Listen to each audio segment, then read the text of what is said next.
E. Oh. So you can see it later if you're confused. Okay. All right.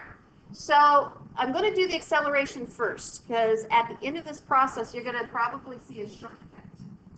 But I'm going to show you the why to get to the shortcut, and you might need to know the why as well. Shout out for me some forces. Normal force. Okay, tell me where it's going. Perpendicular to the And what else? force of gravity. And it's Going down. going down. What else? Friction force. And I'm going to make it tiny. Tiny because that coefficient of friction is tiny, 0.10. Waxed wood basically is the surface that is on the bottom of your skis or snowboards, and your ice is going to be the slipperiest surface to go down. Skiers, snowboarders, you go straight down on ice. Do you go fast? Very fast. Okay, and then what we can do is we can resolve gravity into a y and an x component. So here's normal force, here's friction, here's Fg, here's Fgx, here's Fgy, right triangle, angle of repose. Now, this is a situation where the forces are unbalanced. That's because Fgx is going to not cancel out the friction force.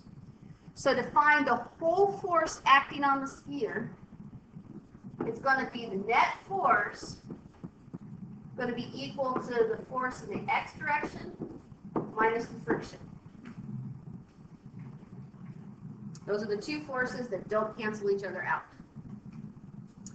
Now what I'm going to do is I'm going to spell out what all three of these expressions mean. So net force can always be calculated using Newton's second law. F net equals mass times acceleration. Fgx, I multiply the weight of the skier and skis by the sine of the angle. So to get the weight, I take the mass times the gravity times the sine of the angle. This is just basically force of gravity times the sine of the angle minus. Now with friction force, I can find that using an equation. And the equation I can use is, look familiar? Okay. Yes? Yes. So I can spell this out a little further by saying this is the same thing as coefficient of friction times the gravity in the y direction, because it's the y component that cancels out the normal force, or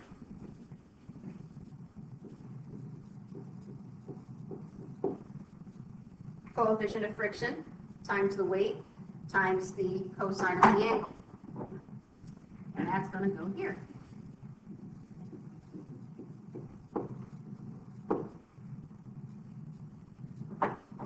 So far, so good. You can say yes. Your voices can be on the video. It's fine. Yes. All right. So look at all three of those expressions now. What's in common with all three? 1, 2, 3. All three parts of that equation. They have mass. And so what can we do with it? Cancel it all. Best thing about physics and math is when you can cancel stuff. And now I'm going to be left with acceleration is gravity times the sine of theta minus coefficient of friction, gravity, cosine of theta. Now these two expressions both have gravity to them. Get rid of gravity. I can't get rid of it because it's on here as well, but I can factor it out.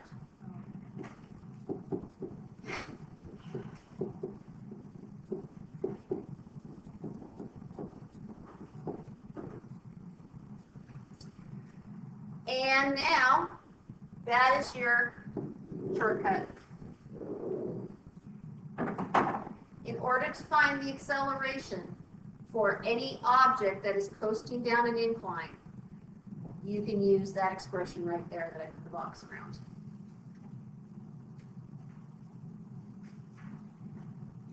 Good? Questions? Where this comes from? Dylan? Is this the end of the? Oh no, we're still going. Oh, okay. Wait, acceleration or net force? Acceleration? I'm trying to find the acceleration. I'm trying to find this. But you started from. I started from net force.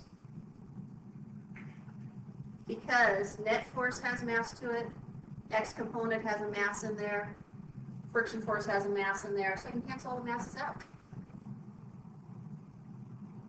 Good? Yeah.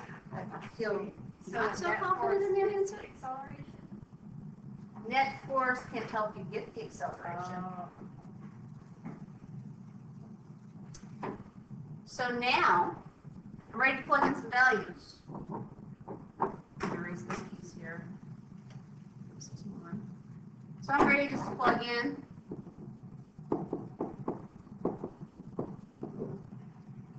Sine of 24 degrees. Oh, by the way, all the legal slopes for the competitions for speed skiing have to be 24 or 25 degrees. There's my coefficient of friction. Cosine of 24.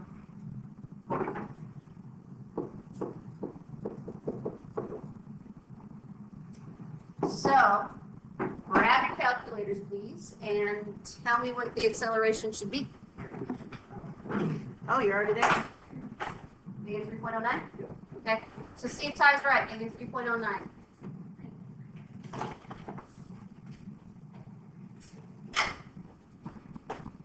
I do what's in the parentheses first.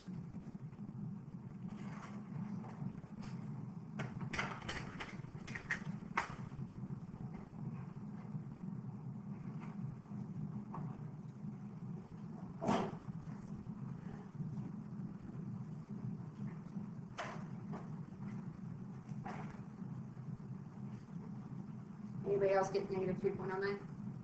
Joel agrees, Brian agrees, Mara agrees, Brandon agrees. That's what I got too. If you're having problems getting negative 3.09, let me know. I can look at how you're taking it. Oh, and I know in pre-calc, I think you're doing something with gradients right now. So do that, double check, make sure your calculator's in degrees.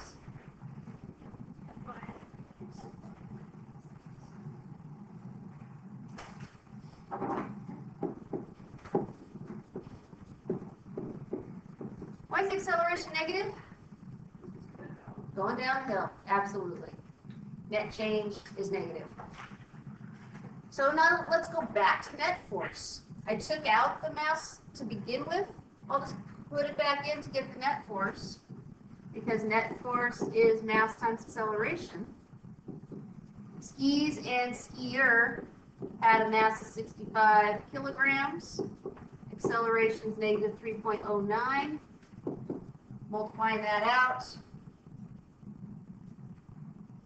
I get negative 201 newtons.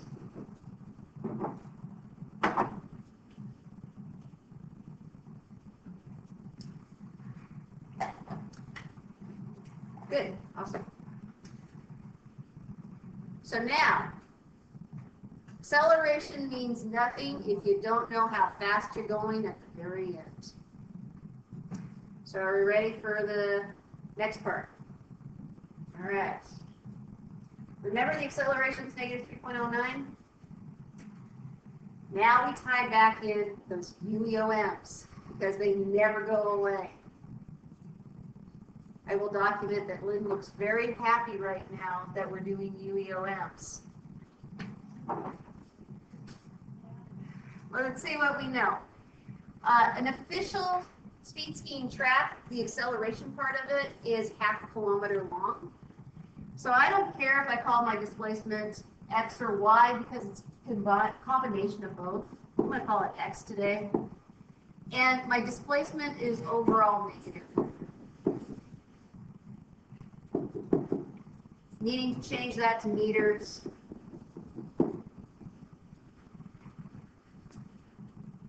starts from rest. My final velocity is what I want. My acceleration is negative 3.09 meters per second squared. All right. Reach in your brain.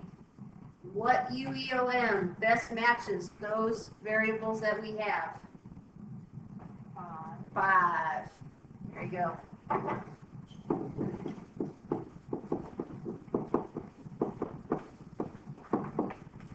So, initial velocity is 0, so I can cancel that out.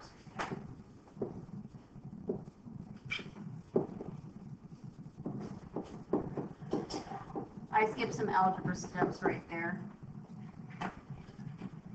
And so my final velocity in meters per second is going to be 2 times negative 3.09 times negative 500 and root it. 55.6 meters per second, which is the 123 miles per hour that he was clocked at right before he crashed.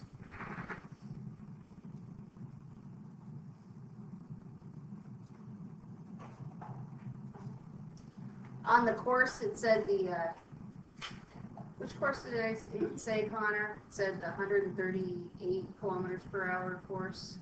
I thought it was like in the 200s. Right, and so using physics and the whole entire length of the incline, that is, if it's perfectly aerodynamic, that's the maximum speed that they can reach. The higher you go, the longer you travel, the more you accelerate. So you see they started from different levels. The very, very top of the course is the most drastic run there is. Why is